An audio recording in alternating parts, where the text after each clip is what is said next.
dan publik yang mau mengakses juga akan kesulitan. Jadi saya appreciate sekali kalau Mas mulai buat di record begitu ya, sehingga nanti bisa jadi legasinya Ethos gitu ya, Ethos Energy gitu ya. Iya, Ya betul, insya betul. Allah, iya, ya, Amin Pak, ini jadi pahala ya, kita bersama ya, insya Allah, amal insya Allah. amal Ya, jariah kita ya.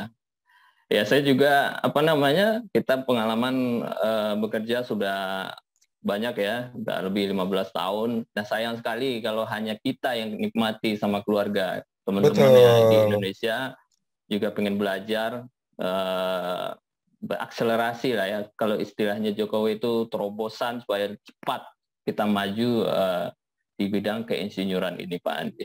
betul, betul, betul, betul, betul. Jadi kalau tadi menyambung dari Mas ya, sebelum kita masuk ke materi utama, jadi sedikit saya tambahkan bukan hanya dari segi keprofesionalan, Mm-mm. profesionalisme yang dimana dari PII maupun LPJK juga sekarang juga harus mengconsider ya beberapa apa namanya pengalaman ataupun tacit knowledge yang kita dapatkan itu untuk kemudian dikonversi menjadi sertifikat keahlian ya. Tapi sebetulnya itu penting, penting sekali ya bagi kita untuk engineer untuk tersertified. Tapi satu hal lagi mungkin saya tambahkan ini juga menjadi peluang menarik untuk Ethos Energi ya.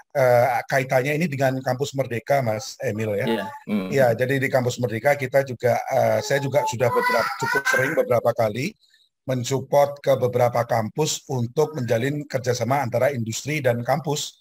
Jadi Iya. tadi sempat disebutkan ke teman-teman fresh graduate atau bahkan belum belum belum wisuda sebetulnya, belum Iya, iya. tamat, belum wisuda, belum lulus, tapi kita bisa berikan pembekalan maupun kuliah-kuliah praktis itu selain tadi ya sharing dari untuk teman-teman untuk pembekalan yang teman-teman di ahli ya untuk ahli muda, kemudian ahli madya, ahli utama, tapi juga nanti juga ke adik-adik fresh graduate, adik-adik yang masih mahasiswa nih. Juga Iya, iya. kemudian untuk Mm. ilmu-ilmu praktis untuk bisa dimasukkan ke kurikulum. Ya, sedikit dari Iya. saya, mohon maaf ya. Iya, Iya, ya Pak iya, Andi, benar iya. sekali Pak Andi. Ini program-program pendidikan kita harus apa namanya Support menyesuaikan terus dengan ya. kondisi kondisi apa up to date ya.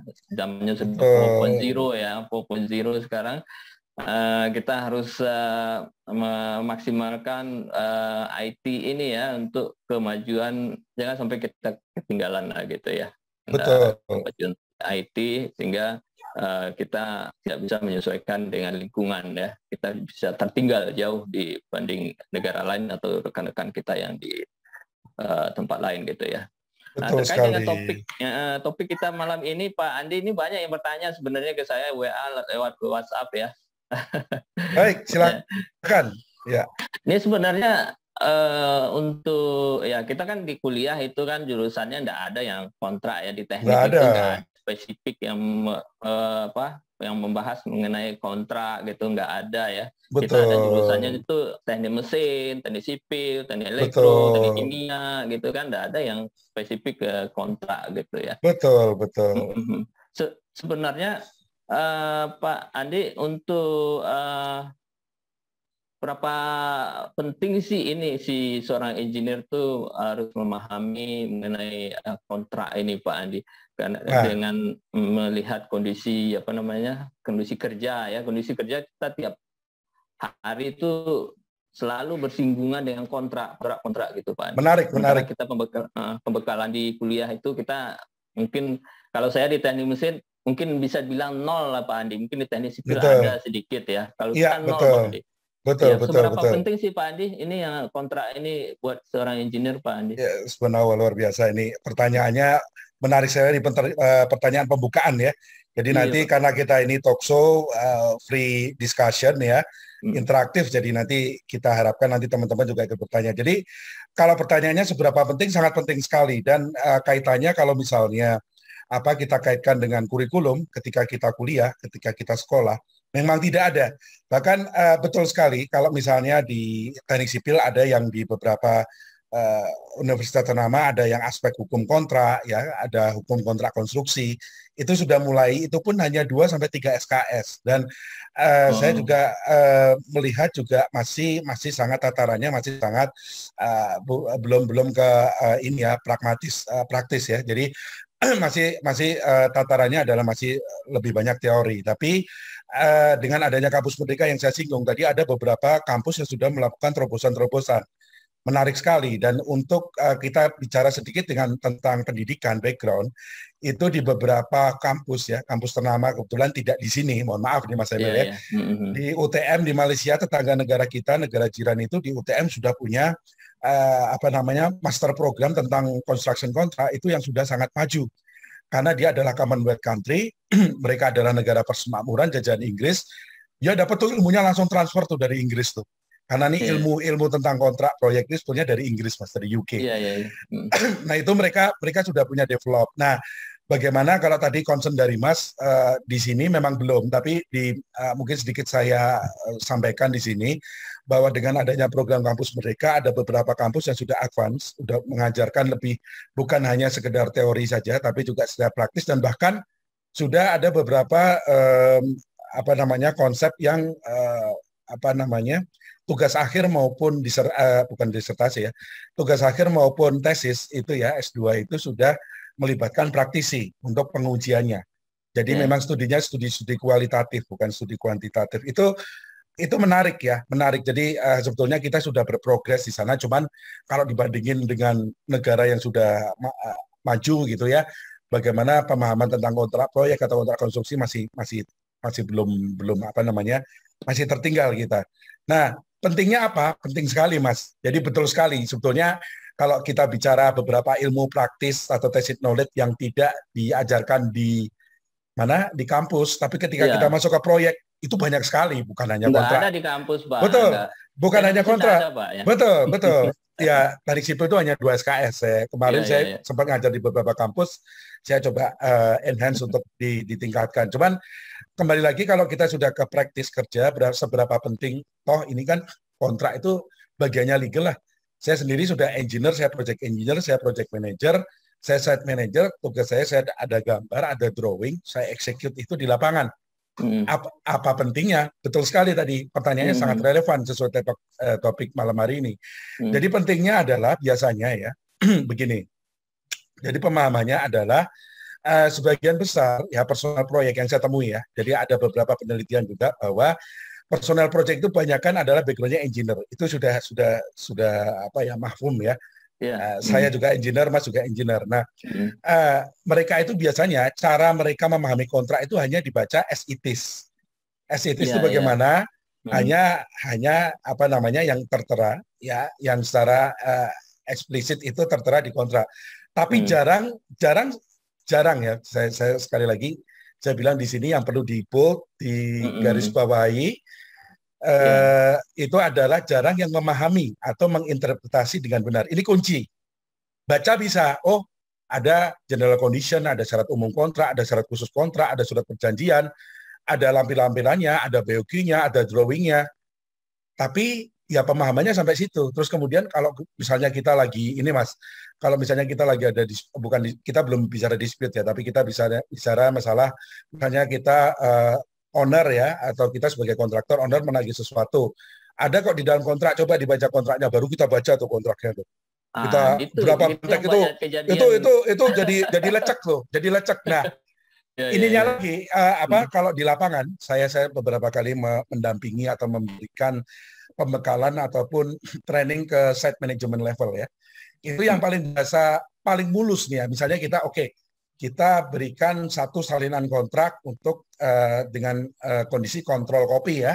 Jadi hanya beberapa orang yang bisa membuka, termasuk site manager misalnya. Nah itu biasanya yang dibuka hanya yang lecek tuh yang belakang tuh.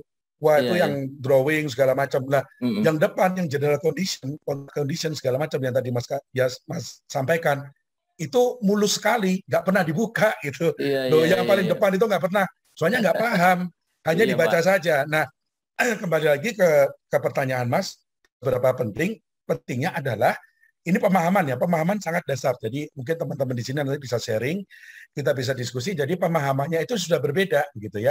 Saya adalah engineer, saya hanya melaksanakan yang sesuai ketentuan teknisnya, tapi secara hak dan kewajiban umumnya itu tidak dimengerti atau dipahami dengan baik. Nah, kemudian efeknya apa, Pak? Dengan yang Bapak sampaikan tadi, itu misalnya ya, Mas, pertanyaan lanjutannya adalah ketika nanti terjadi sengketa atau dispute, itu akan sangat mahal dan panjang ya. Pasti prosesnya saya beberapa kali terlibat. Itu apa namanya? Biasanya pendekatannya ya ketika sudah masuk ke forum litigasi, ke pengadilan, ke arbitrase, ada sengketa antara owner kontraktor, itu yang berbicara adalah dokumen. Jadi kalau apa namanya common sense berupa common practice itu kalau semua tidak didokumentasikan itu di depan pengadilan maupun arbitrase itu tidak ada artinya. Jadi betapa pentingnya ya bukan berarti bahwa berarti itu engineer harus belajar hukum bla bla bla A sampai Z segala macam, ya bukan, tapi paling nggak Anda paham. Nah, itu nanti kita bisa explore lagi nanti di diskusi berikutnya sebetulnya poin-poin apa saja yang dari kontrak yang wajib kita pahami sebagai engineer gitu. Jadi bukan hanya apa namanya tadi kan yang sering Pak Andi ngomong ya, kalau di kontrak itu bagian belakangnya yang sering lecek itu Pak ya. Iya betul nggak Mas? Kalau Mas betul sekali Pak Andi. Kita di belakang itu kita lihat drawing kemudian ada interface mungkin ya, ada lagi dokumen banyak sekali. Iya. Yang belakang aja Pak, yang depan tuh general condition itu dibaca jarang sama engineer Pak. Iya. Sebetulnya ada dua kemungkinan Mas. Mohon maaf ini saya tambahin lagi ya. Dua kemungkinan, malas karena mohon maaf nggak paham karena merasa bukan bagiannya. Dan kedua itu saya alami ya. Saya alami ke beberapa rekan kerja saya di beberapa perusahaan itu adalah saya melihat fenomena agak takut. Mereka agak takut melihat bukan hanya tidak berkeinginan tapi juga takut bahwasanya bahasa-bahasa hukum atau jargon-jargon hukum ini nanti bisa menjadi ramai di kemudian hari, padahal pemahamannya sebetulnya harus paham dulu. Ketika kita sudah paham, kita akan confident, kita akan pede bahwa kita bisa berargumen dengan baik, misalnya dengan dengan owner atau dengan counterpart kita, dengan kontraktor, bahwa pakemnya ini adalah seperti ini. Tapi bukan berarti buat untuk nanti kita klaim-klaiman atau sengketa, bukan. Tapi kita sudah paham, sama-sama paham dulu. Nah itu yang paling penting ya. Iya.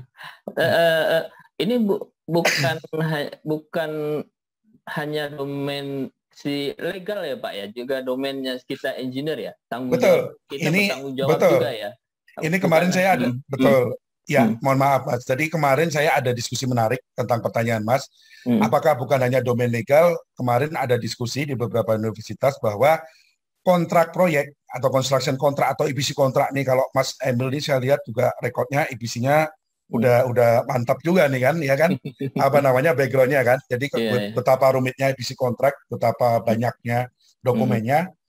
Itu adalah ada satu jargon yang harus dipahami bersama untuk tadi seperti etos energi semangat gitu ya. Semangatnya adalah kontrak milik kita bersama. Itu dulu Mas, yang ditempelin di kepala kita. Kontrak adalah milik kita bersama. Loh, berarti terus kembali lagi, misalnya kita berarti harus jadi seperti expert seperti sarjana hukum atau legal counsel atau legal manager begitu. Enggak seperti itu, tapi kita hand in hand bekerja sama. Nanti bagaimana kita memahami kontrak itu dan mengeksekusi di lapangan, itu yang nanti menjadi KPI utama, bagaimana kita bisa mengawal kontrak dengan baik. Nah itu, jadi yang ditempelkan di kepala adalah kontrak milik kita bersama, bukan punyanya legal counsel, ya gitu, ya.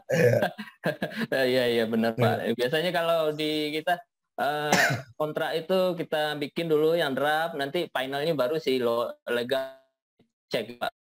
Untuk verifikasi betul. Ya. Menyambung pertanyaan jawaban dari Pak Andi tadi, Pak Andi, saya sebagai mechanical piping engineer Pak ya. Jadi dalam aspek apa saja Pak ya? Ini sebagai contoh saya mechanical ya. Aspek apa aja yang perlu saya pahami dan saya kuasai dalam kontrak itu Pak Andi? Jadi ini sudah dalam. Ini pertanyaan sudah mulai mendalam ya. Jadi kita sudah mulai buka kontrak, udah nggak biar agak lecek dikit ya.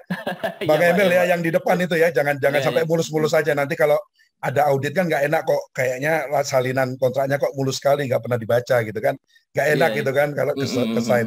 Jadi gini Mas, ada beberapa aspek. Jadi karena kontrak milik kita bersama ini, quote-nya bukan dari saya mohon izin untuk dari kemarin diskusi di salah satu universitas ya, kontrak itu adalah milik kita bersama. Bahwa seorang engineer itu ada beberapa aspek yang tidak semuanya, tapi ada yang beberapa harus paham. Utamanya adalah kontrak itu adalah sebetulnya perikatan ya Mas ya kalau bahasa hukumnya, Iya, hak iya. dan kewajiban.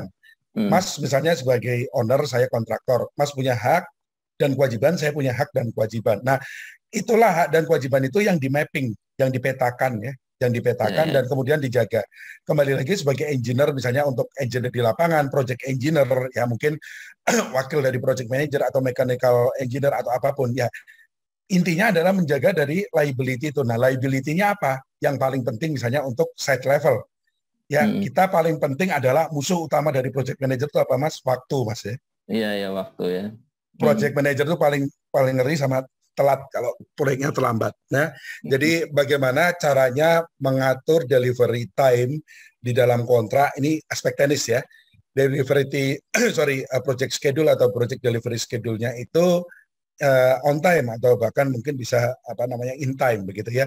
Itu penting sekali karena nanti konsekuensinya kalau kita bicara mungkin di sini rekan-rekan lebih banyak dari background EPC, bagaimana denda keterlambatan atau ganti rugi keterlambatan atau liquidated damages for delay, LD delay-nya itu benar-benar sangat mengikat ya.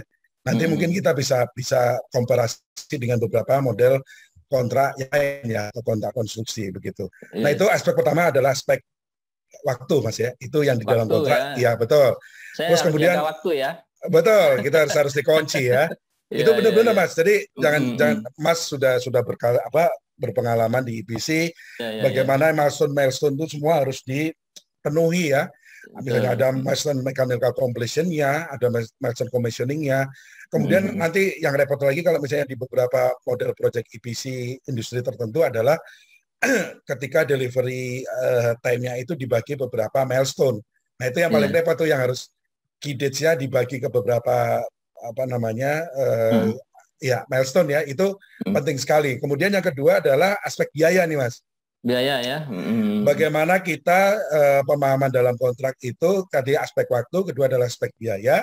Itu bagaimana kita bisa misalnya dalam perspektif owner menjaga bahwa kontraknya itu bisa apa namanya sesuai on budget ataupun kalaupun misalnya ada variation atau penambahan sesuai dengan budget variation yang ada begitu ya. Nah, itu yang penting sekali karena apa? Karena yang saya alami, saya beberapa kali juga pendampingan itu mereka nggak paham tentang pasal tentang variation, Mas. Iya, iya, iya.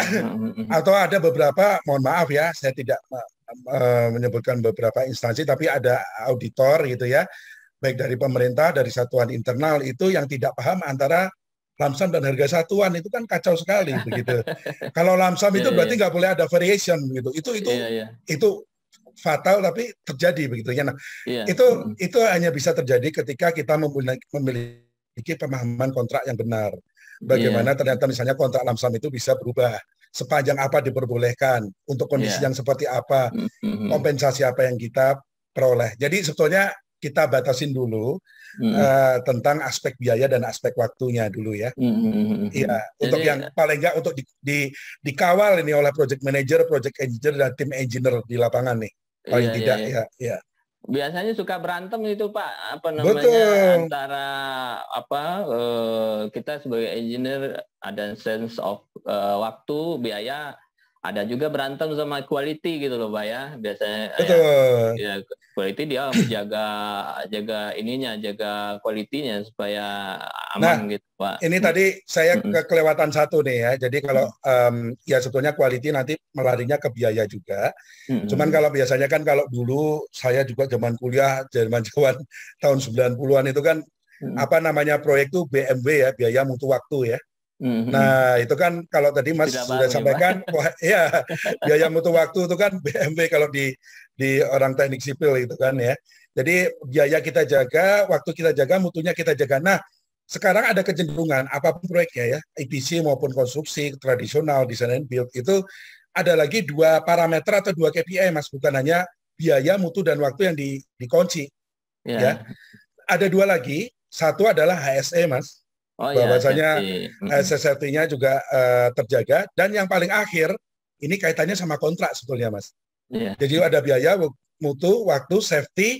Yang terakhir bebas dispute, bebas sengketa, Mas. Nah itu yang susah tuh. Itu nanti kita bisa explore ya. Diskusinya nanti bagaimana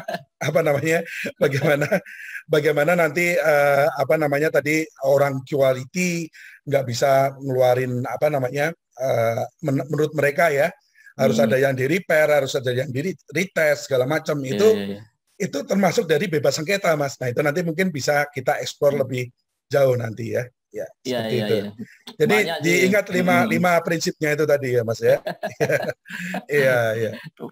Ya kita ngomong-ngomong begini kan karena kita sudah banyak mengalami kondisi aktual di sebenarnya di lapangan seperti apa gitu. Betul. Ketika suatu kontrak dieksekusi ya tidak mudah melaksanakannya ya. Ada schedule yang mesti ditepati, kemudian masalah biaya yang harus tidak melebihi dari budget, kemudian masalah quality, safety ya. Nah, itu banyak sekali ritmenya di lapangan yang terjadi ya. Nah, kalau di dalam pelaksanaannya Pak, kontrak dalam sehari-hari ya, daily activity di dalam suatu project. Nah, itu gimana menurut Bapak implementasi kontrak ini itu? Pertanyaannya agak berat ini ya.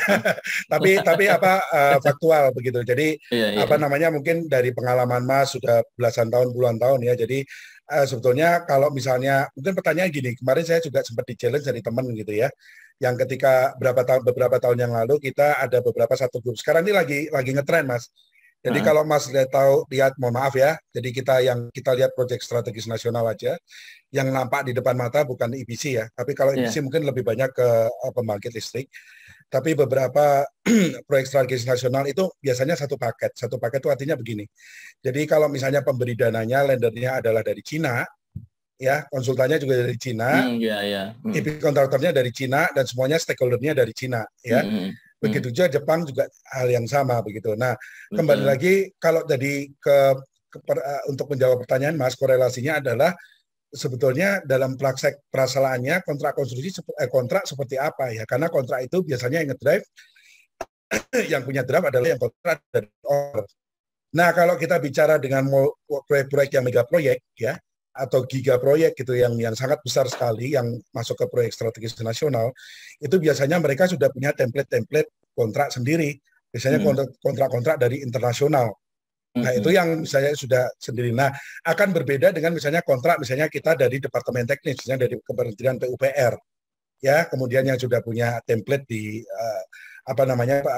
Undang-Undang Jasa Konstruksi maupun dari LKPP. Kemudian kalau kita kembali lagi ke teman-teman dari ke BUMN teknis ya, mungkin ada dari Pertamina, PGN, PLN itu sudah punya template sendiri. Ya, di mana itu sumber dari sumber dana itu penting sekali, Mas. Nah, ini penting nih. Jadi kalau menjawab pertanyaan pelaksanaan kontrak itu bermacam-macam di Indonesia.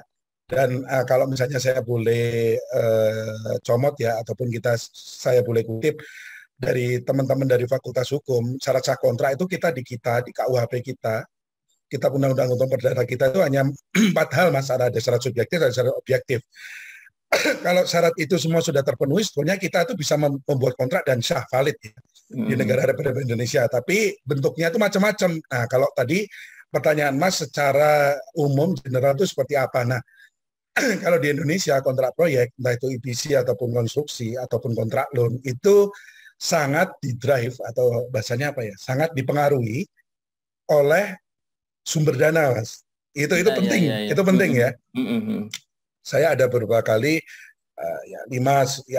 mungkin 8-10 tahun yang lalu ketika ada di proyek di Pertamina, itu karena dari internal mereka begitu ya, dari internal BUMN teknis itu mereka yang punya standar template sendiri. Nah, kemudian ketika ada proyek-proyek di Departemen PUPR misalnya, Mereka punya template sendiri yang di mana sumber dananya dari mereka. Sumber dana proyek akan sangat menentukan jenis kontraknya atau penentuan apa namanya model kontraknya. Nah, kalau kita bicara tentang kalau karena begini ya, tadi kalau Mas bilang tidak ada mata kuliah tentang kontrak konstruksi atau kontrak proyek atau kontrak EPC. Ya tidak ada. Nah, bagaimana Pak dengan undang-undangnya misalnya kalau ditanyakan. Iya. Undang-undangnya biasanya yang paling mendekati adalah undang-undang jasa konstruksi, tapi itu untuk pekerjaan konstruksi. Iya. Pertanyaannya, kalau misalnya untuk kontrak EPC, standarnya di mana, Pak? Apakah Iya. Departemen SDM ataupun yang terkait sudah ada? Ada Nah, beberapa template, tapi biasanya instansi terkait atau owner itu sudah punya template atau default masing-masing. iya, iya. Nah, pelaksanaannya gimana? Tadi saya belum menjawab pertanyaan, Iya, Mas. iya. Karena kita sudah masuk ke pengendalian atau pelaksanaan atau fase eksekusi, ya kita sudah kick-off meeting, sudah tanda tangan kontrak, sudah berjalan, sudah ada rapat bulanan sampai sebelum serah terima.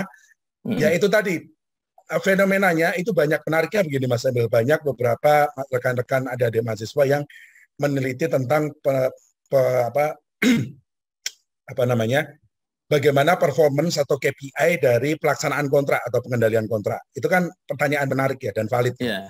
Nah, kembali lagi ke tadi ya, jenis kontraknya apa dan sumber dananya apa. Kalau untuk beberapa kementerian teknis, itu memang sudah pakemnya itu defaultnya sudah seperti itu, Mas. Kementerian BUMN teknis itu udah Mas tutup mata, Mas mau nego segala macam, take it or leave it, template-nya seperti itu. Nah, yang terjadi apa? Terus korelasinya dengan pertanyaan Mas adalah ketika kita masuk ke pelaksanaan, semua pelaksanaan dari proyek itu kitab sucinya Al-Qur'annya itu Bible-nya adalah Al-Qur'annya adalah kontrak itu. Jadi kalau kontraknya udah default itu ya sudah eksekusinya pakemnya seperti itu ya. Jadi ya bisa dikatakan mungkin sudah bukan di setting tapi mungkin pakemnya atau common sense-nya itu sudah common sense ya. Kita bicara common sense itu sudah baku. Tapi bagaimana ketika tadi Bapak sebutkan proyek strategis nasional itu Pak yang di koran sekarang kemarin kereta cepat katanya cost of run-nya 28 triliun, sekarang 34 triliun. DPR masuk katanya mau masuk, APBN mau masuk tuh Pak Jokowi misalnya kan. Ada kan ya beritanya ya? Iya, ada. Nah itu kan kontrak ya, dan itu saya tahu gitu ya, walaupun masih itu mereka sudah masuk ke Dewan Sengketa begitu ya, jadi dispute board. Jadi pelaksanaan untuk kontrak-kontrak yang skalanya besar itu kembali lagi ke pemaparan saya di awal, karena kesepahaman, understanding, pemahamannya tidak sama, dan mungkin pemahamannya masih kurang dari pelaku proyek, dari engineer-engineer ini, atau bahkan pemangku kepentingan sekalipun, yang biasanya juga punya background engineer ya, proyek ya. Karena pemahamannya nggak sama, sudah pasti dispute. Jadi kalau saya secara general saya jawab pertanyaan Mas, kalau untuk yang BUMN teknis ataupun yang kementerian teknis yang sudah template-nya default, itu ya sengketa itu ya bisa dikondisikan Mas, bisa maksudnya bisa disettlekan gitu ya secara amicable. Tapi kalau untuk proyek-proyek yang strategis nasional, yang mega proyek, tidak semudah itu. Nah itu menarik, itu nanti kita bisa explore lebih nanti. Ya. Baik. Terima kasih Pak Andi penjelasannya mengenai pelaksanaan kontrak dalam sehari-hari ya di proyek. Tentu ada yang terkendali ya, ada yang tidak terkendali dalam bentuk ada dispute seperti itu. Mungkin settlement atau untuk soft isunya seperti apa tentu kembali ke dalam kontrak itu ya sebagai kitab sucinya gitu ya. Betul.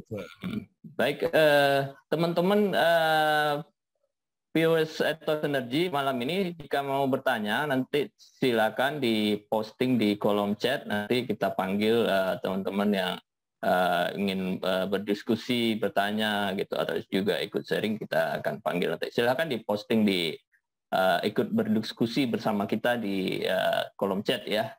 Mantap. Baik yang di Zoom maupun yang di YouTube ya, silakan. Siaran ini kita live di YouTube ya, nanti walaupun acaranya selesai, teman-teman tetap bisa nonton ulang ya. Ini buat engineers Indonesia ya. Baik, ini malam ini topiknya sangat menarik sekali tentang kontrak ya.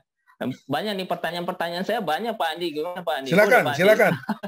Kita baru kulitnya aja deh Mas. Tapi paling nggak gini ya, walaupun Ya, ya. walaupun kulit di beberapa forum tuh saya nggak pernah Mm, bosan. mm, Mohon maaf, saya nggak pernah bosan untuk menyampaikan bahwa sebelum kita jump in, kalau kita kan ya, ya. orang engineer biasanya pragmatis. Udah, saya ada masalah kontrak nih di lapangan gimana nih? Udah Iya. langsung ke masalahnya. Nggak. Mm, Nanti akan di akhir sesi nanti saya akan sedikit membahas bagaimana kita memitigasi sengketa, mm. bukan mencari sengketa, bukan mencari penyakit ya, bukan mencari debat atau segala macam, tapi kita meminimalisir semua itu begitu. Ya, Itu yang ya. namanya adanya dispute avoidance itu atau pencegahan sengketa itu perlu di situ. Jadi saya tidak pernah tidak pernah bosan ya untuk menyampaikan Mm. bahwa pemahaman kontrak itu adalah kunci utama sebelum kita jump in into the real problem. Karena kalau kita dari awalnya sudah paham, sebetulnya sengketa itu bisa diminimalisir kok sebetulnya. Iya, iya. Itu kunci, Mm. kunci. Iya. Ya, ya. Mm. Silakan Kecuali Mas, mungkin orangnya ya. tidak mau menyelesaikan sengketa dengan modus tertentu ya.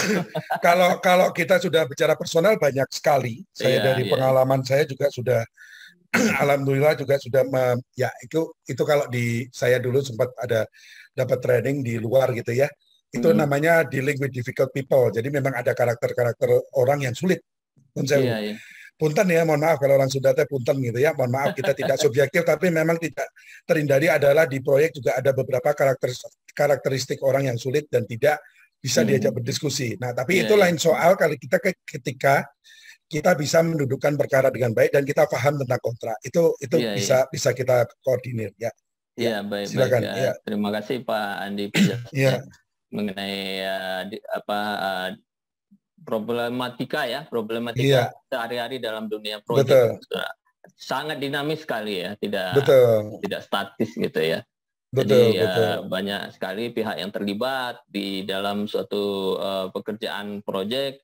Nah, tentu kita harus melibatkan mereka, yang pengetahuan mereka untuk menyelesaikan proyek itu, bukan untuk memperkeruh atau ada konflik interest itu. Coba kita hindari ya, Ya, untuk ya, kemajuan kita bersama gitu ya. ya, ya. Baik. Nah, Pak Andi, untuk project itu kan banyak nature-nya ya, Pak Andi ya. Nature-nya Betul itu sekali. banyak ya. Ada nature-nya ada yang dari government ya, ada yang BUMN, ada yang swasta, Betul, betul, dan di swasta pun juga banyak juga nature-nya ya. betul, Misalnya seperti betul. ada di power plant yang bikinan dari dari Cina misalnya kan, kontrak. Hmm, Ada yang dari Eropa, ada yang dari Amerika tuh. Nature-nya itu biasanya berbeda Pak Andi ya. betul, Ketika betul. kita masuk ke kontrak yang ada kontrak project itu ada yang Cina itu Ya, karakteristik berbeda dengan proyek-proyek yang Eropa betul, Pak Andi. betul, Nah, betul, betul. kalau seperti ini gimana Pak Andi? Baik, Pak Andi melihat kontrak-kontraknya itu Pak Andi. Kita baik, baik. menyikapi engineer gitu Pak Ini Andi. menarik ini ya kalau kemarin kita diskusi tentang apa proyek Poropen udah lama sekali ya Mas ya yang di Rembang itu ya. Malaysia itu Iya. punya style sendiri lagi. Saya tambahin lagi karena kemarin saya juga alhamdulillah pernah bekerja di Malaysia jadi di perusahaan Malaysia jadi saya tahu begitu ya. Jadi betul sekali. Jadi apa namanya yang agak repot ya. Jadi kalau kita kembali ke macam kontrak tadi sedikit saya singgung ada kontrak konstruksi, ada konstruksi tradisional, kemudian ada konstruksi design and build atau rancang bangun, kemudian ada konstruksi terintegrasi atau EPC ya. Itu jangan salah EPC itu sekarang sudah ada bahasa bakunya Iya. Bang Emil ya, Mas Emil ya. Iya, iya. Adalah kontrak terintegrasi rancang bangun ya. Jadi ada bukan hanya diterjemahkan EPC begitu ya. Jadi sudah ada bahasa bakunya. Nah, itu memang dari nature project kemudian dari apa namanya tadi yang saya sebutkan adalah negara yang punya stakeholder. Jadi bukan hanya owner ya. Kalau owner itu sebenarnya ada yang lebih kalah lagi, Bang Emil. Ya. Owner itu sekarang kalau di proyek itu dia takut sama yang punya duit. Jadi belum tentu owner itu biasanya di project financing. Owner itu memang berkewajiban di beberapa proyek yang IPP misalnya tadi disebutkan pembangkit ya. Dia berkewajiban untuk menginjek saham juga ya atau menginjek modal Jadi ini ilmu project financing beda lagi ya. Jadi tapi itu hanya sedikit sekali.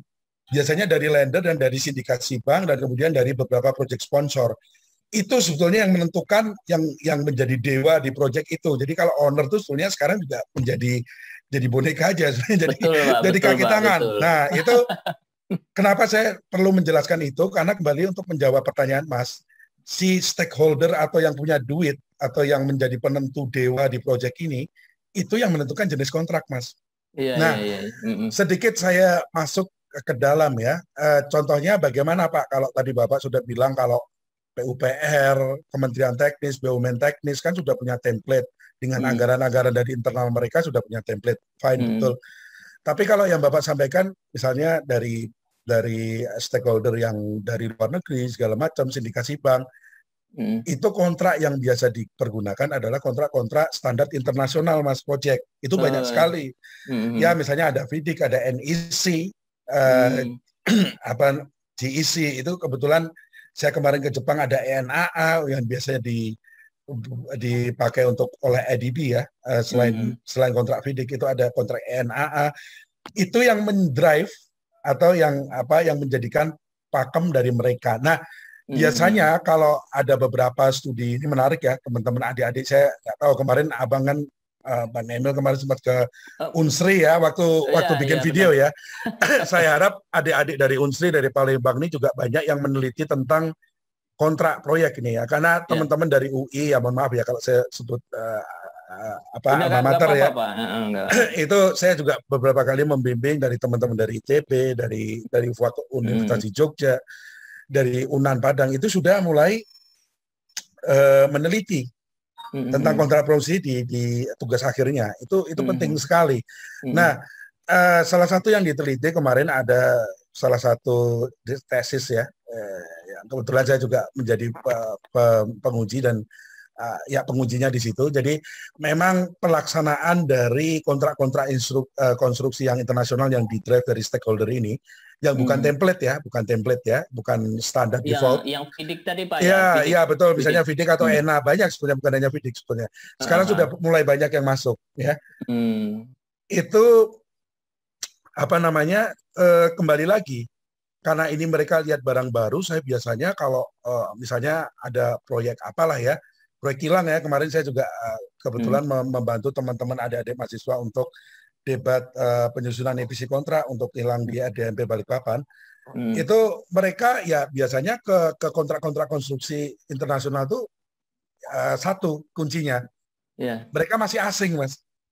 Gimana, Mas? Mas kalau misalnya Mas sebagai engineer, standar encode-nya asing. Saya nggak tahu kalau mechanical engineer apa standar code-nya. Ketika Mas ke suatu negara yang standar code-nya Mas mau mendesain suatu nggak tahu lah suatu piping vessel atau apa, tapi standar code-nya nggak standar internasional gitu. Dan ini kalau kontrak jadi seperti itu. Jadi kontraknya biasanya mereka template, mereka belum familiar. Akhirnya yang terjadi adalah banyak dispute di lapangan. Nah, yang ditemukan di sini ada beberapa penelitian adik-adik mahasiswa itu ya, dan juga dari common practice di lapangan adalah bahwasannya kontrak-kontrak internasional ini dinilai dalam tanda kutip nih, quote unquote nih Bang Emil ya, mereka dinilai lebih fair. Dinilai lebih fair ya dari katanya ya, jadi secara penelitian. Dan kalau dari pengalaman saya juga tidak bisa bilang sepenuhnya fair karena tingkat pemahaman ini kunci lagi, pemahaman dan pemahaman, understanding. Tingkat pemahamannya masih berbeda.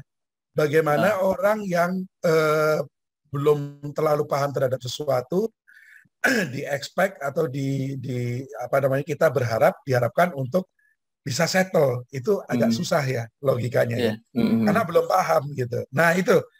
Jadi sedikit tentang pelaksanaan kontrak konstruksi. Memang banyak walaupun kontrak internasional, walaupun banyak penelitian tentang bilang bahwa itu fair balance, seimbang segala macam, tapi kalau saya bukan memang masih banyak yang condong ke owner, Mas. Nah, ini saya gantian tanya deh. Saya kan ditanya terus nih kalau misalnya pengalaman dari Mas ini juga pernah di visi kontraktor, pernah di PM, pernah di PMC, pernah di konsultan, pernah di owner. kira-kira benar nggak kalau saya bilang kalau kontrak itu lebih condong ke owner, Mas? Betul sekali, Pak. Iya. Betul sekali, Pak. Betul. Nah, Karena itu. banyak sekali apa namanya eh, kadang si kontraktor juga mikir nih, saya mau dapatkan proyek lagi nggak ya, kalau saya terlalu keras gitu ya, nanti proyeknya nggak dapat lagi next project gitu ya, Nah, jadi itu dia. sulit gitu Betul. ya. Jadi kadang ya kondisinya seperti itu. Oh ya Pak Andi tadi Ya, ada menyebutkan mengenai pakemnya untuk kontrak di standar internasional ya. ya. Ya. Ada istilahnya tadi untuk FIDIC gitu ya Pak. Apa sih FIDIC itu apa Pak? Mungkin Ya, teman-teman sebetulnya ada kontrak yang FIDIC belum itu tahu sebenarnya atau sudah mulai bersinggungan, mungkin bersinggungan secara tidak sengaja ya. Saya sekitar, yaitu ketika Mas bergabung di mana dulu waktu di Rembang itu ya, PLTU yang ya. di Zepen itu, Nah, saya itu mulai mengenal FIDIC tuh 2006, 2007 ya, 2008 ya itu. Jadi itu sebenarnya standar kontrak internasional, Mas, dan itu memang kembali lagi kalau kita Bapak tadi bilang kita punya asas kebebasan berkontrak, apalah itu FIDIC. Kenapa kita harus pakai itu? Kenapa nggak kita pakai standar kontrak kita sendiri? iya Jawabannya benar. jawabannya simpel. Yang punya duit siapa, Mas Emil? Yang punya duit orang-orang itu. Nah, orang-orang itu kenapa mereka sangat minded, mereka sangat, mohon maaf, fanatik terhadap FIDIC misalnya. Iya. Ketika orang sekarang banyak sekali bilang FIDIC karena memang secara di lapangan banyak FIDIC-nya. Terus apa sih concern utamanya si lender-lender yang punya uang, project stakeholder segala macam? Iya, iya, iya. Ya karena menurut mereka itu kontrak FIDIC adalah memang balance gitu ya. Walaupun sekali Iya. lagi saya bisa challenge ketika kita bilang implementasi di lapangan eksekusi karena belum paham, bukan karena kontraknya yang salah ya, karena belum paham. Karena belum paham itu mereka mengadministrasi atau mengeksekusi kontraknya secara administrasi kontrak ya, secara kontrak manajemennya mereka salah. Mereka nggak sama sekali nggak apa namanya, mohon maaf, tidak apa namanya, tidak ini terjadi ya kemarin di beberapa proyek di bandara di Kediri. Saya melakukan pendampingan, mereka nggak biasa dengan notis, Mas, pemberitahuan, Mas. Iya, Mereka iya, iya. pembiasaannya itu kalau surat itu ini apa keras sekali. Surat itu mohon maaf ya, istilahnya mohon maaf nih, tabu gitu ya. Jadi jangan sampai kita bersurat keras ke owner begitu. Iya, iya. Apalagi sekedar notis, apalah ini notis pemberitahuan. Nah, kalau tidak ada notis, klaim kita pasti akan tertolak. Nah, itu kemudian gulung-gulung jadi apa namanya? Jadi bola es, efek bola salju, masalahnya jadi besar sekali dan akhirnya jadi dispute di belakang. Iya, iya. Karena ketidakpahaman kontrak yang sangat basic. itu. Nah, itu yang menarik. Jadi FIDIC itu kontrak internasional ya. Saya sebetulnya nanti di beberapa kesempatan akan saya promote juga selain FIDIC karena saya juga FIDIC user. Jadi FIDIC user itu untuk beberapa kontrak manager di seluruh dunia yang aktif menggunakan FIDIC itu tergabung dalam community FIDIC user. Saya termasuk salah satu masuk ke community itu. Cuman ada beberapa model kontrak lain internasional lain yang sebetulnya bisa kita pelajarin dan bukan hanya FIDIC. Cuman kalau si yang punya duit itu sekarang itu project stakeholder ramenya banyakannya sekarang pakai kontrak FIDIC. Jadi FIDIC itu sebenarnya kontrak internasional dan macamnya banyak begitu. Nah, seperti itu. Iya, iya. Jadi teman-teman yang engineer ya, jadi ya udah tahu lah ini sedikit tentang FIDIC ya. Jadi seperti yang dijelaskan tadi. Ini pertanyaan, ada teman-teman nanya dari chat Zoom, Pak. Oke. Kita panggilkan ya, Pak ya. Atau kita baca atau mau dipanggil, Mas? Silakan. Pak Rudi. Pak Rudi. Saya panggil. Atau saya bacakan dulu ya. Saya baca, Pak.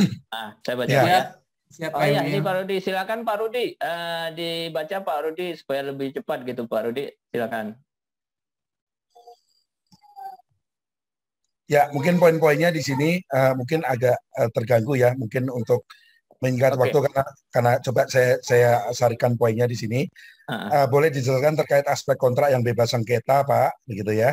Kemudian saya sepakat untuk perusahaan punya template kontrak masing-masing, tapi secara minimum di sini sebutkan requirement kontrak itu apa saja terkait pekerjaan lamsam, Bahkan kebanyakan kejadian dengan langsung bahkan tidak terkontrol untuk penambahan, Pak. Ya, terkait FIDIK apakah menjadi acuan untuk semua tipikal kontrak EPC di Indonesia? Baik, jadi sebenarnya kontrak yang bebas sengketa ini sebenarnya mau akan saya jelaskan di akhir sebelum kita berakhir sesi ini ya, bahwa kontrak yang bebas sengketa tadi kan ada 5 aspek ya. Jadi biaya, mutu, waktu, safety, dan bebas sengketa. Seperti apa itu kontrak yang bebas sengketa? Ya kontrak yang fair, yang tidak berat sebelah. Nah kalau saya kembali lagi challenge ke Mas Emil nih, Bang Emil juga kesulitan yang kayak apa ya Pak? Bebas sebelah skala selama ini juga memang biasanya berat ke owner, begitu ya. Jadi ini gimana kalau untuk menjawab pertanyaan, tapi ini valid ya, pertanyaannya valid. Iya benar. Ya.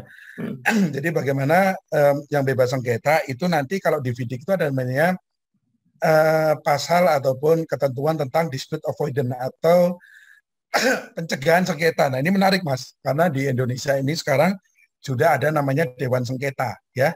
Jadi kalau misalnya Mas bicara pasal ya, pasal penyelesaian sengketa.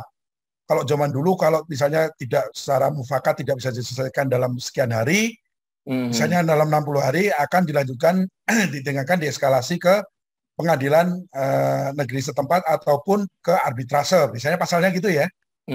Kalau sekarang itu sudah ada namanya Dewan Sengketa. Nah ini untuk apa namanya, Dewan Sengketa itu berbeda dengan arbiter atau arbitrase ya. Jadi mungkin nanti ada sesi khusus mungkin saya bisa share tentang Dewan Sengketa. Jadi itu memang engineer-engineer juga yang qualified, yang bersertifikat ya sebagai Dewan Sengketa untuk meresolusi. Jadi sebetulnya ketika kita sudah ada dispute, kita ada juri di tengah gitu. Itu namanya Dewan Sengketa.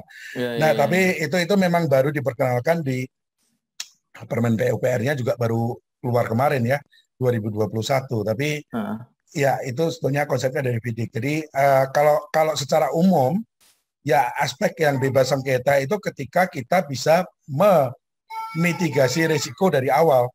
Ketika risikonya kita udah ketahuan dari kick-off meeting, Pak Emil, tolong Pak Emil nanti Pak Emil untuk sebagai perwakilan dari PMC untuk ya ngawal itu kontraktor ini dalam saat kick-off meeting itu penting sekali itu kick-off meeting. Dari kick-off meeting udah ketahuan nih resikonya. Wah, ternyata nih lahannya belum bebas, masih bebas separuh ini. Ternyata ini kan susah ini. Kontraktor mau mobilisasi nggak bisa. Risiko-risiko itu sebenarnya sudah bisa dimitigasi sejak awal. Nah, itu namanya mau dicatat adalah pencegahan sengketa, ya, pencegahan sengketa, ya, dispute avoidance. Kemudian pertanyaan kedua, ya kontrak masing-masing. Kemudian apa sih sebenarnya yang penting ya? Ini pertanyaan kedua ya. Requirement secara pentingnya, kontennya apa? Itu kalau di kontrak jasa konstruksi, kalau kita bicara undang-undang lah ya, itu ada 18 aspek ya. Ada pihak berkontrak. Tapi kalau dari sisi EPC misalnya secara umum itu ya memang harus tahu deliverable-nya apa ya, secara hak dan kewajiban ya. Apa namanya, time delivery-nya dikunci, cost-nya dikunci, biayanya ya. Kemudian tadi ya ada requirement lain secara quality, secara performance ya, secara performance guaranteenya juga dikunci. Jadi paling enggak minimal 3 itu aspek itu ya minimal. Tapi kalau kita bicara tentang secara general untuk kontrak konstruksi itu ada 18 pasal. Nanti mungkin saya bisa share ya. Ya. Kemudian yang pertanyaan berikutnya ini masih dari Pak Rudi ya. Terkait pekerjaan lamsam bahkan tidak terkontrol untuk penambahan Pak variation. Nah ini, jangankan ada variation, aktualnya di lapangan meledak Mas, cost of run padahal lamsam. Yang repot lagi ownernya ketika itu ada, karena ini masih pakai misalnya ya, kita taruhlah simulasi ini dananya pakai masih dana negara, entah itu internal APBN ya, misalnya APBN misalnya atau internal perusahaan, intinya dari pemerintah. Masuklah itu SPI, masuklah BPKP segala macam. Apa-apaan ini variation kan pusing loh. Iya. Pusing nggak? Pernah nggak Mas mengalami itu? Pusing ya? Iya pusing Pak. Ya pusing. Nah itu gimana mengawalnya. Nah itu pentingnya beberapa pasal variation. Nah, pemahaman tadi saya udah singgung sedikit ya. Bukan berarti bahwa lamsam itu nggak boleh berubah.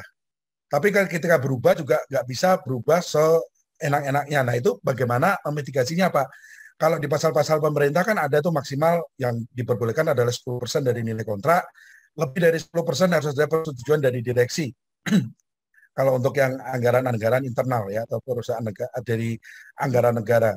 Nah, bagaimana kalau memang realitanya di lapangan ternyata memang ada perbedaan differing site condition, ada unforeseen condition, ada pancangnya, waduh jauh banget itu dari data awalnya sondir sama yang aktual di lapangan. Itu meledaknya sampai 25% sampai 40%. Nah itu kalau nggak dibayar kontraktor mati Pak, gimana Pak? Gitu. Ini kan kaitannya sama poin nomor 3 ya. Nah jadi memang perlunya administrasi dari awal itu seperti itu. Dan mungkin pentingnya satu lagi nih Mas Emil ya. Ketika kita bicara proyek loan ya, saya nggak tahu, mungkin ada teman-teman di sini yang juga pernah dari project loan. Permintaan variation ya, kemarin saya juga ada diskusi di project financing dari teman-teman lawyer. Itu adalah salah satu kunci loh Mas. Kunci dispute dan kunci ini ya, kunci proyek itu akan berlanjut atau enggak gitu ya. Maksudnya akan smooth atau enggak. Karena penganggaran biaya untuk variation ini benar-benar approvalnya untuk project loan itu sampai ke dewa-dewa tadi itu. Kiai langitan itu tadi ya. Nah, itu penting sekali bagaimana kita bisa memitigasi risiko dan sudah barang umum, rahasia umum bahwa yang kita lihat kemarin saya juga mendampingi di tol Bogor Ring Road Sentul ya, itu bagaimana kondisi tanah dasar atau tender ya. Jadi dokumen tender itu sudah perlu untuk divalidasi. Jangan sampai data-datanya 11 tahun, 10 tahun yang lalu bikin PLTU di Rembang dijadiin satu lagi untuk PLTU di Palembang, ya nggak nyambung Mas datanya Mas. Data tanahnya beda, tapi ini beda. Kejadian loh ya, karena mereka malas untuk soal investigasi lagi dan segala macam.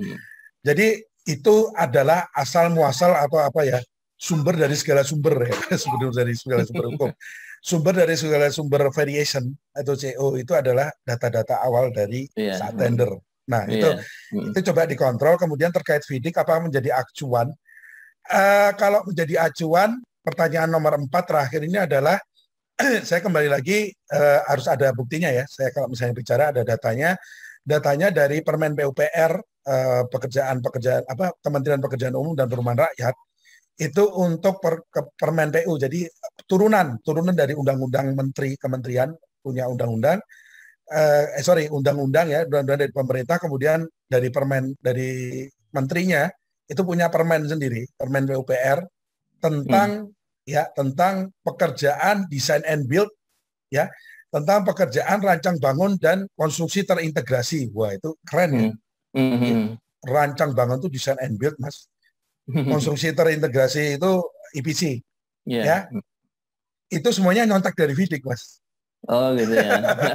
Jadi mungkin sudah cukup menjawab ya. Jadi untuk FIDIC yang yellow dan FIDIC yang silver itu terminologi, kata-katanya, wordingnya, istilahnya yang dipergunakan itu nyontek dari FIDIC. Jadi ya memang acuannya ke sana karena banyak yang punya duit ke sana, dan kita ya walaupun kita punya ekspertis seahli apapun kita, kalau kita nggak punya duit ya proyek nggak jalan Mas. Urat nadinya kan di uangnya itu, project financingnya.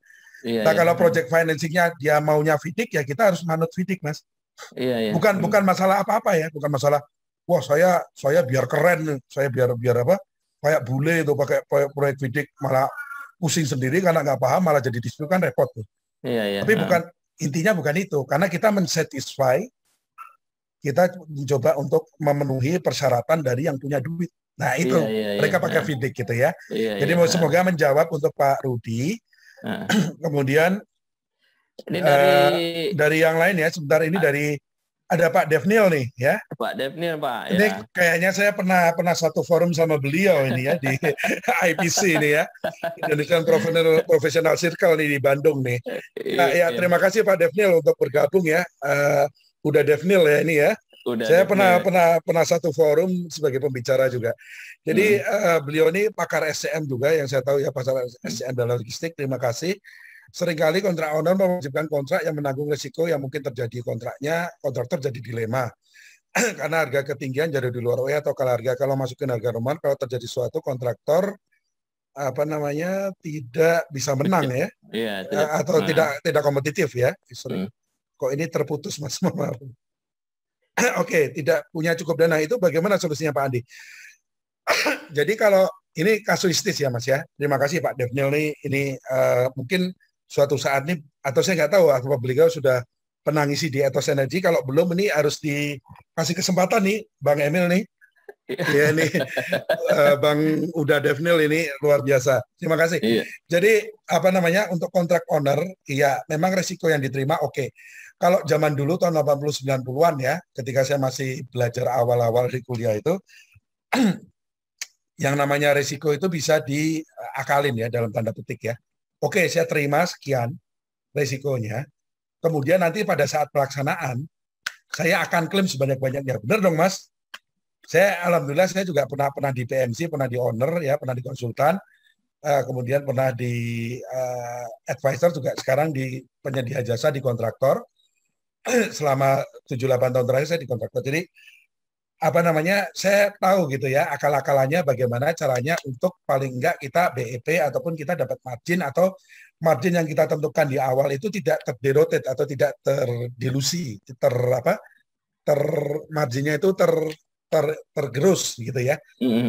Seperti itu. Nah, kalau misalnya kasusnya dari Pak Devnil ini ya, kalau misalnya risikonya udah itu kalau kita bicara risiko di FIDIC itu yang paling ngeri. FIDIC itu biasanya ada tiga ya, dibedakannya menjadi bukunya kontraknya itu dari warna Bang Emil. Ya, Gitu ya. jadi ada warna merah, ada warna kuning, ada warna silver atau perak. Nah, kalau yang warna silver itu ceritanya persis dari Pak Devnil, persis ini.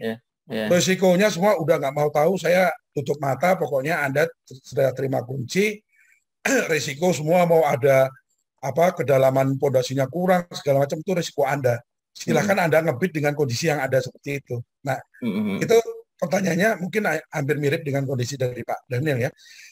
Kalau bagaimana kalau misalnya harga jadi ketinggian atau kalah harga, kalau masukin harga normal sudah pasti kalah.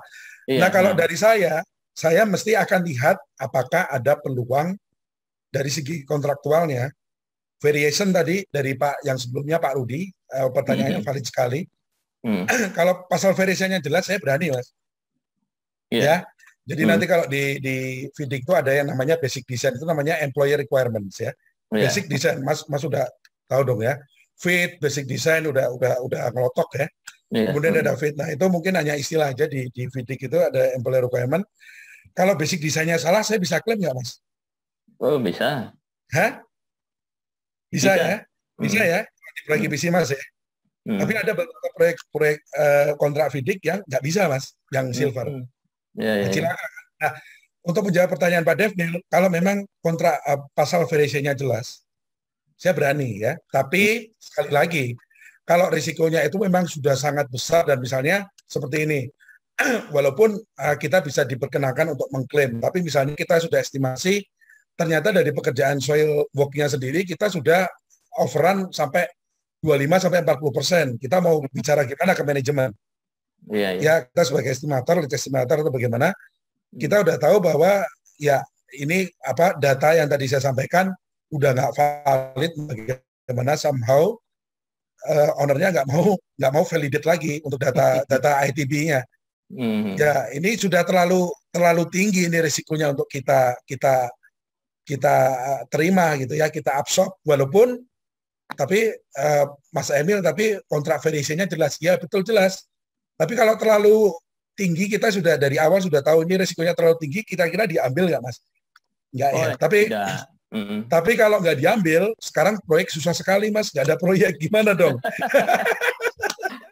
Ya itu perlunya pengelolaan kontrak konstruksi ya. Jadi saya rasa untuk saat ini secara kasuistis, kembali lagi 89-an ketika saya masih awal-awal belajar, saya dari guru-guru saya dan beberapa pengalaman di lapangan masih bisa ya untuk mengklaim. Tapi untuk kondisi saat ini, jangankan untuk pekerjaan tambah kurang ya, misalnya Mas Amil ya, kalau di beberapa instansi teknis, jangankan untuk variation order, untuk yang pokok dari nilai kontraknya sendiri kadang-kadang budgetnya dialihkan Mas. Gimana Mas? Gimana mau bayar variationnya kalau untuk nilai kontrak utamanya masih tersendat, ada kendala di pembayaran, payment. Iya. Ya kan repot itu kan. Tapi kalau menjawab pertanyaan Pak Emil, ya kalau kondisi sekarang, Pak Devnil, sorry ya. Pak Devnil ya. untuk kondisi sekarang tetap diambil. Karena nggak ada proyek lagi. Kita harus make sense. Ya, harus make sense. Gitu ya, Iya. gitu ya. Tapi asal sekali lagi resikonya termanageable. Jadi ini jadi masuk ke risk management, ini mungkin ada pakarnya di sini. Mungkin saya mohon maaf nih ya, Bang Emil ya. Jadi kontrak itu sangat bersinggungan dengan resiko, risk. Kita belajar tentang kontrak, kita harus punya basic risk management yang kuat gitu. Salah satunya adalah untuk memitigasi tadi ya. Semoga menjawab ya. Jadi kemudian ada yang solusinya saya tetap ambil ya, mohon maaf ya, Pak Devnil kalau berbeda pendapat ya. Kemudian mungkin sudah ya. Nah ini mungkin ada pertanyaan terakhir dari Bang Emil mungkin Bang. Ya? Ada pertanyaan terakhir sebenarnya, pemungkas sebenarnya kalau dari saya. Tadi kan kita bicara klaim ya, kita bicara kontrak ya, kontrak. Kemudian isu komersial itu sangat berkaitan dengan kontrak ya. Kalau misalnya yang sudah ada di kontrak, kita bisa klaim ya, klaim tentu sesuai dengan porsi pekerjaannya ya. Jika ini Pak ya, masalah klaim-klaim ini ya, gimana Pak? Karena kan pekerjaan itu ada yang seperti tadi kita bicara banyak ya, ada yang sudah ada yang sesuai dengan kontrak, ada yang unforeseen, ada yang variation order, ada kerja kurang, ada kerja tambah gitu Pak. Nah, gimana Pak untuk menangani ini Pak supaya klaim-klaim dari kontraktor gitu ke owner itu bisa efektif gitu loh Pak?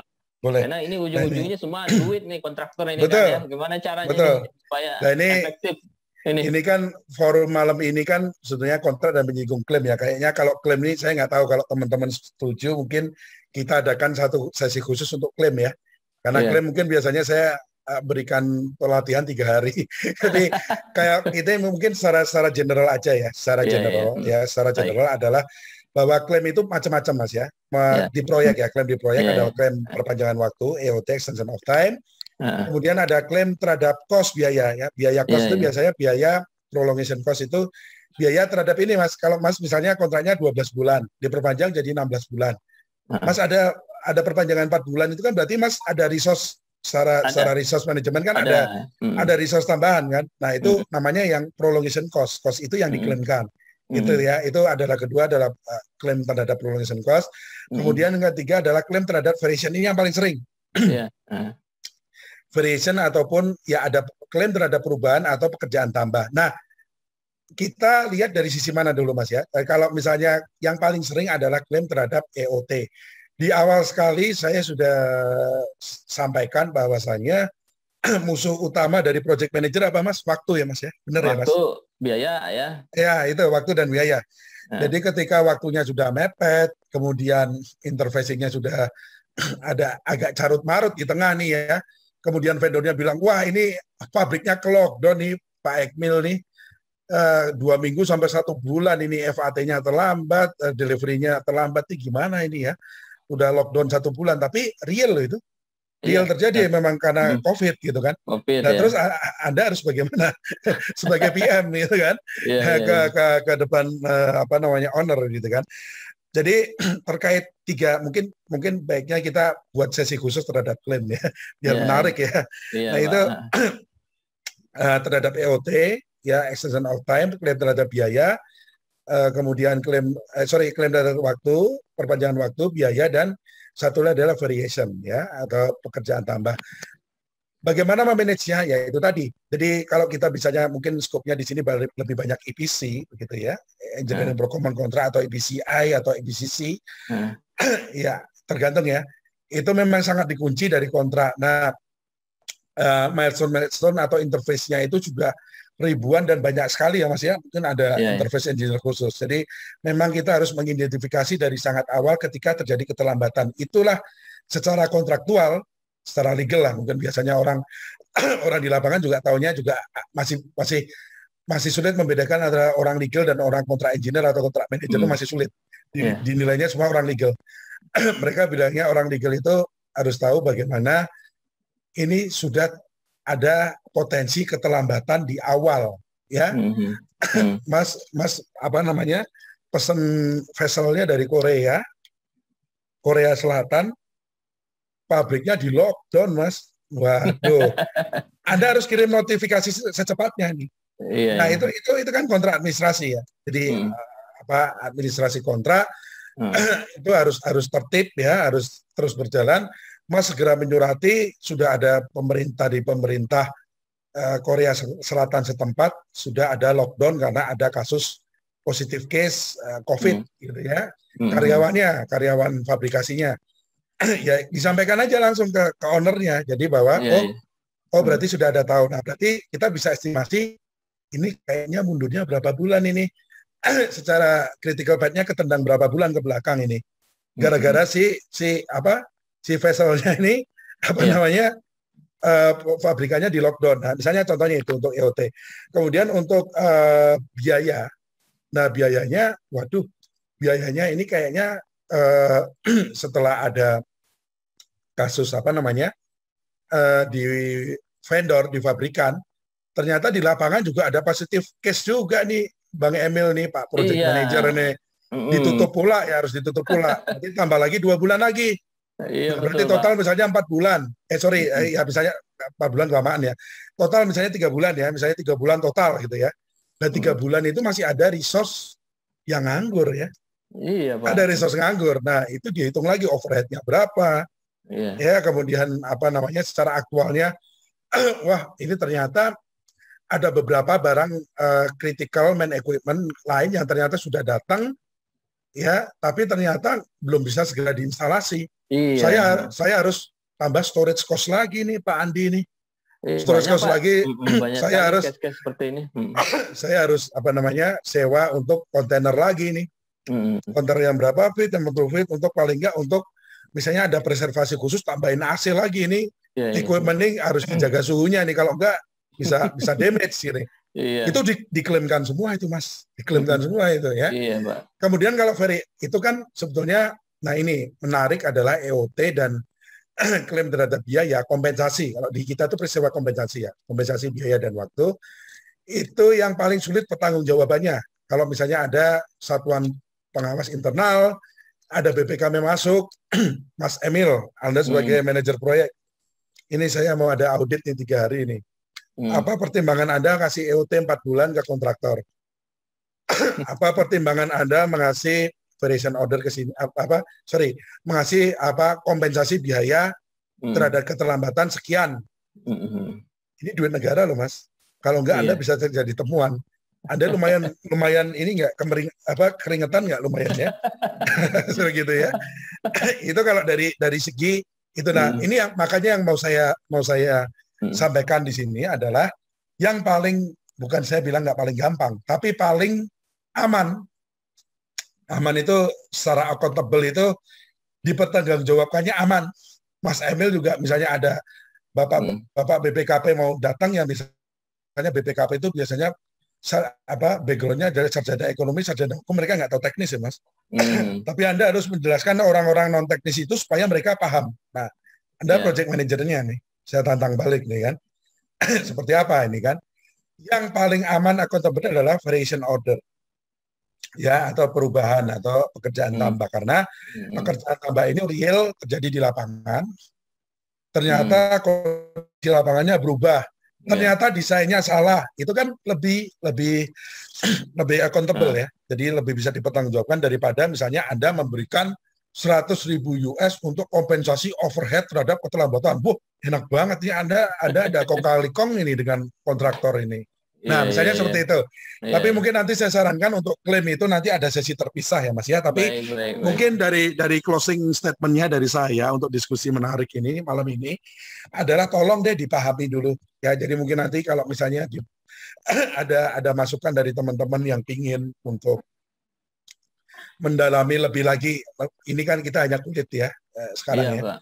Jadi nanti kita lebih lagi gimana perpasalnya, gimana caranya ngeklaim, anti klaim, dispute avoidance seperti apa ya, nanti mungkin kita bisa arrange di sesi-sesi berikutnya gitu ya Mas Emil ya. Oke, terima kasih banyak Pak Andi, luar biasa sekali malam ini. Ini pertama kali kita talk show di Ethos Energy malam ini dan semoga ada lagi ya.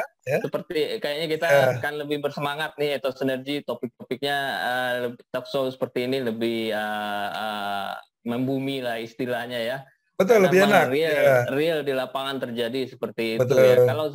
Pak Andi itu sangat membuka wawasan saya lah, dengan kontrak, mengenai kontrak lah ya.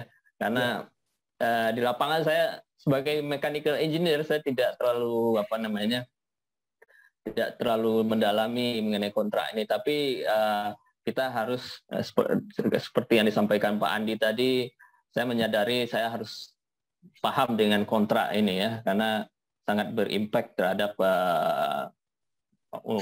waktu dan biaya proyek ya.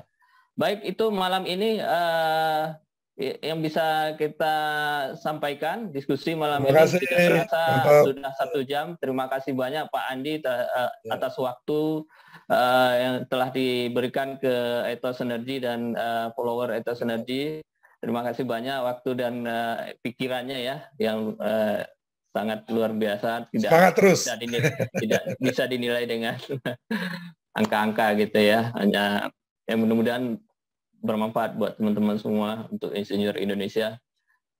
Kita akhiri acara kita malam ini, tidak terasa sudah 1 jam ya. Saya tutup acara kita malam ini. Alhamdulillah. Kembali salam Ethos Energy. Salam, tetap semangat semua. Mohon pamit. Ya. Assalamualaikum warahmatullahi wabarakatuh.